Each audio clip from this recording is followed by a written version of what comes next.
तो गोया आपकी जो पहली चॉइस थी वो थी पीटीआई की कि आप उनके साथ शराकतदारी करना चाहते थे, लेकिन जब उनके साथ बात नहीं बनी और उन्होंने बयान दे दिया कि वो बात ही नहीं करना चाहते आपसे, तब आपने एज ए सेकंड चॉइस चुना है पीएमएलएन को और उसी जमात को आप वोट देने जा रहे हैं। मतलब ये तो ना समझ आ रहा है। आप ट्रेजरी बेंचेस पे हैं, फिर आप कहते हैं आप अपोजिशन में भी बैठेंगे पीएम का वोट डाल के। तो ये कोई नई स्कीम निकाली है सर पीपल्स पार्टी ने जो समझ से बाहर है अवाम के।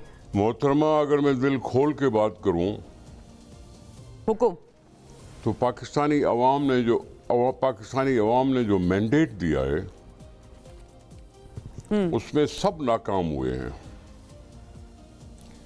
पीटीआई की अपनी इतना सारा शोर मचाने के बावजूद उसको मेजॉरिटी नहीं दी लोगों ने।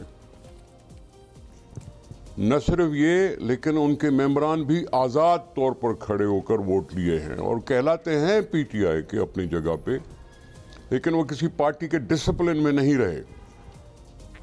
कल वो क्या करेंगे क्या नहीं करेंगे ये देखने की बात होगी।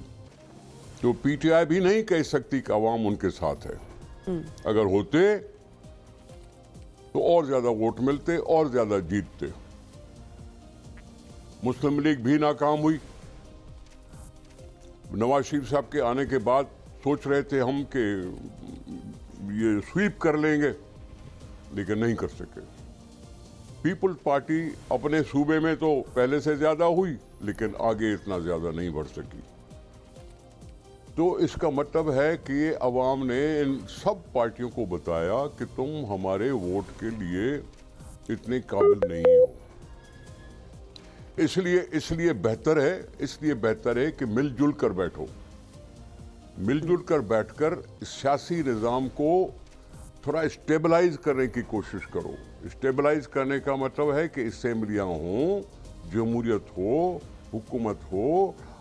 तो गोया आपकी जो पहली चॉइस थी वो थी पीटीआई की कि आप उनके साथ शराकतदारी करना चाहते थे, लेकिन जब उनके साथ बात नहीं बनी और उन्होंने बयान दे दिया कि वो बात ही नहीं करना चाहते आपसे, तब आपने एज ए सेकंड चॉइस चुना है पीएमएलएन को और उसी जमात को आप वोट देने जा रहे हैं। मतलब ये तो ना समझ आ रहा है। आप ट्रेजरी बेंचेस पे हैं, फिर आप कहते हैं आप अपोजिशन में भी बैठेंगे पीएम का वोट डाल के। तो ये कोई नई स्कीम निकाली है सर पीपल्स पार्टी ने जो समझ से बाहर है अवाम के।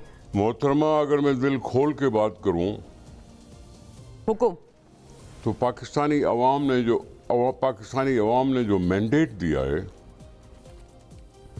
उसमें सब नाकाम हुए हैं। पीटीआई की अपनी इतना सारा शोर मचाने के बावजूद उसको मेजॉरिटी नहीं दी लोगों ने। न सिर्फ ये, लेकिन उनके मेंबरान भी आज़ाद तौर पर खड़े होकर वोट लिए हैं और कहलाते हैं पीटीआई के अपनी जगह पे, लेकिन वो किसी पार्टी के डिसिप्लिन में नहीं रहे। कल वो क्या करेंगे क्या नहीं करेंगे ये देखने की बात होगी। तो पीटीआई भी नहीं कह सकती कि अवाम उनके साथ है। अगर होते तो और ज्यादा वोट मिलते और ज्यादा जीतते। मुस्लिम लीग भी नाकाम हुई। नवाज शरीफ साहब के आने के बाद सोच रहे थे हम कि ये स्वीप कर लेंगे, लेकिन नहीं कर सके। पीपल्स पार्टी अपने सूबे में तो पहले से ज्यादा हुई, लेकिन आगे इतना ज्यादा नहीं बढ़ सकी। तो इसका मतलब है कि ये अवाम ने इन सब पार्टियों को बताया कि तुम हमारे वोट के लिए इतने काबिल नहीं हो। इसलिए बेहतर है कि मिलजुल कर बैठो। मिलजुल कर बैठकर सियासी निज़ाम को थोड़ा स्टेबलाइज करने की कोशिश करो।